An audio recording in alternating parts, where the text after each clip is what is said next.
So, okay, this is Josh, and I'm walking my dog again, and trying to get my face in front of the screen this time, and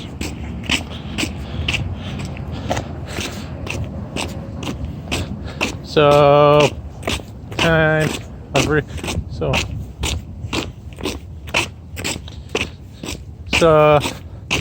I think in the past video I mentioned why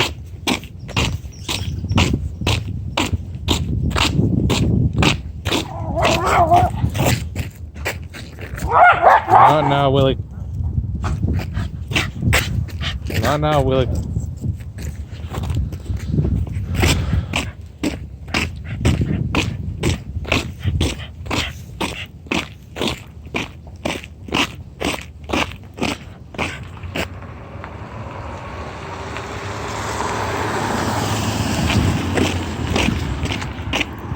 Why blindness is tragedy.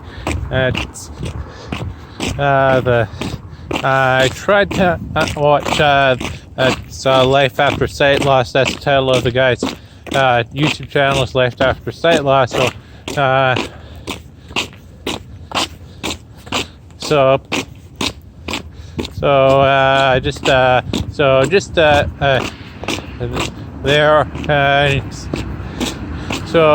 So I think he said not to limit yourself just because you're blind, because there are actually a lot of things blind people can do. And sure, they're blind. And sure, there are a lot of blind people that enjoy their lives, but there's no getting around the fact that it's non-impairment. So recently,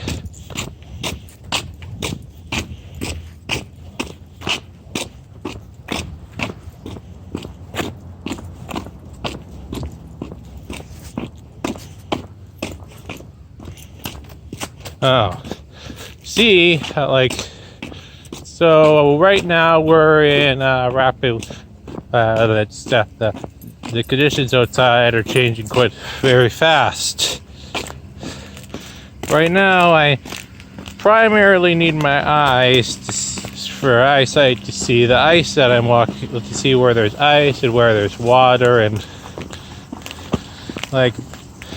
stuff like that. So just for the heads up, I've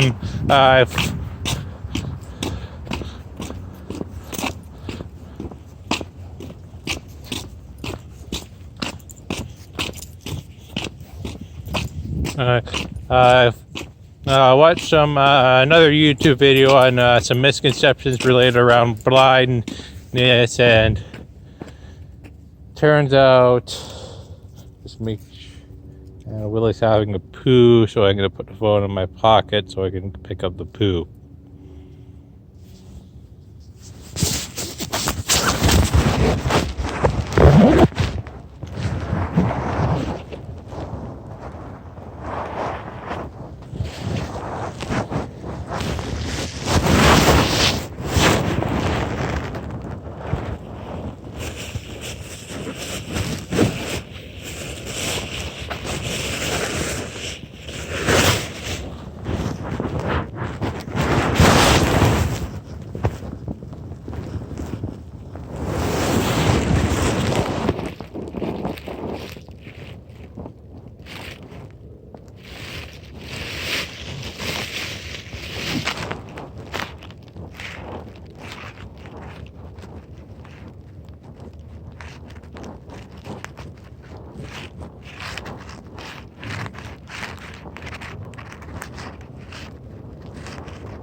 Now he has a leaf stuck to his nose.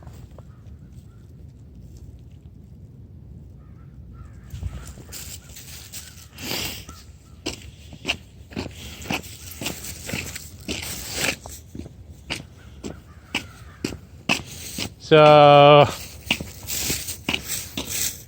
let's see.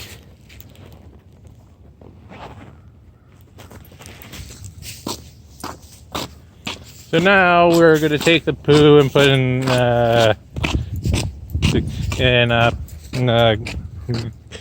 a garbage can that we're allowed to use.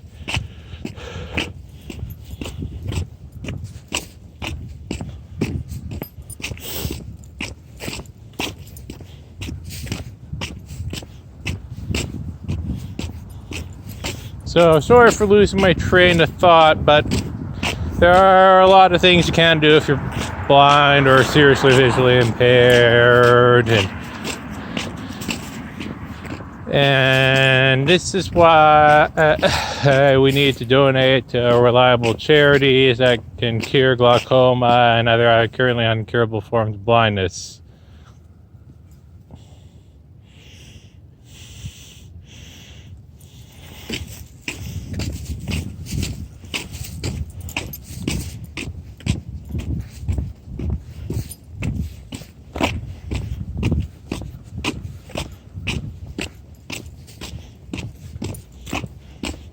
So it turns out, I think the amount of blind people that actually, so it turns out, actually watched a video on YouTube, and turns out Braille is, more blind people are just using audiobooks now, or an apps for their phone, and Braille's only about 5% of them use Braille. So please excuse me for that, and think that some things have to have audio descriptions for them now. Like now, I think some museum stuff have to have audio descriptions. Correct me if I'm wrong.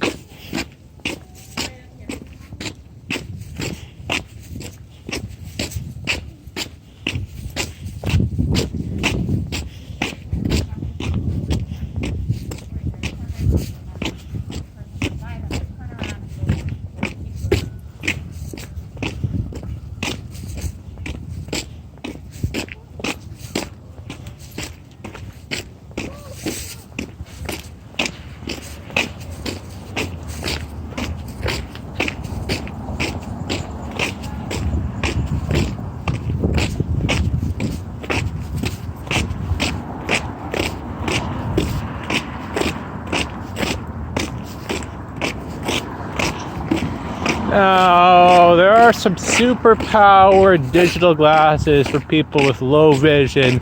Now, they actually have to be connected to some type of digital camera, and it turns out that sometimes there's lag in them. So, due to the lag,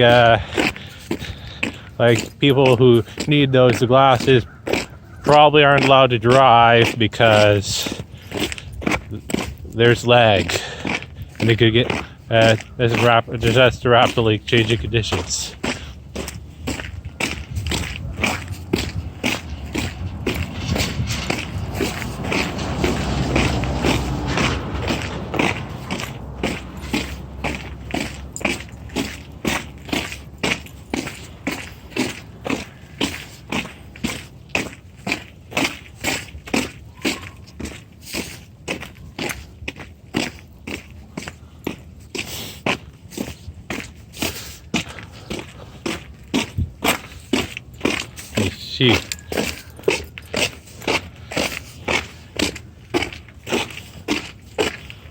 So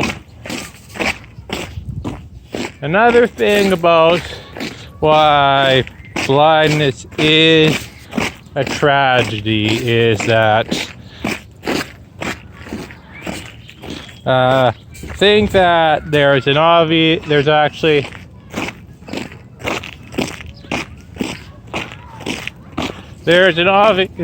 like seeing eye dogs are a very difficult accommodation to create and maintain.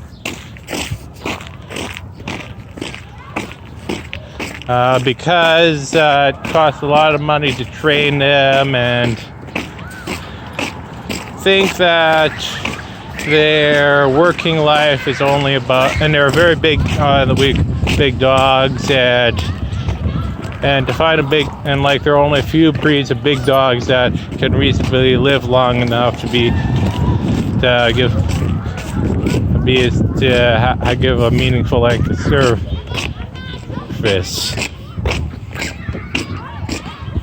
And I checked it out, and putting my phone in my pocket right now, but nah, we can do it without it.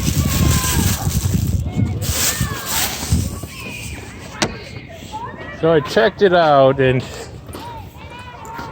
think it costs around, not sure if this is Canadian or American dollars, but they're both super expensive. So it costs around 40,000. I think it costs around 40,000 to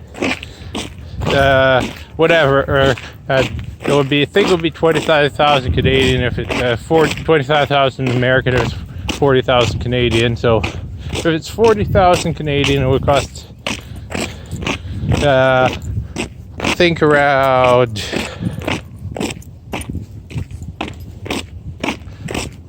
25,000, 30,000 American to train a seeing eye dog. And if it's 40,000 American, it would be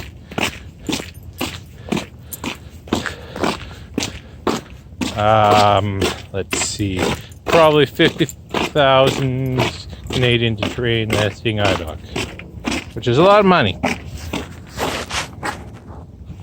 And so just ending the point for right now, that seeing eye dogs are expensive, they're difficult to take care of, and so that's another reason why like blindness is a tragedy. Thanks. And obviously there's a limited number of dogs that are that skilled, and so that's another reason why blindness is like very difficult to accommodate, and that's why it's a tragedy.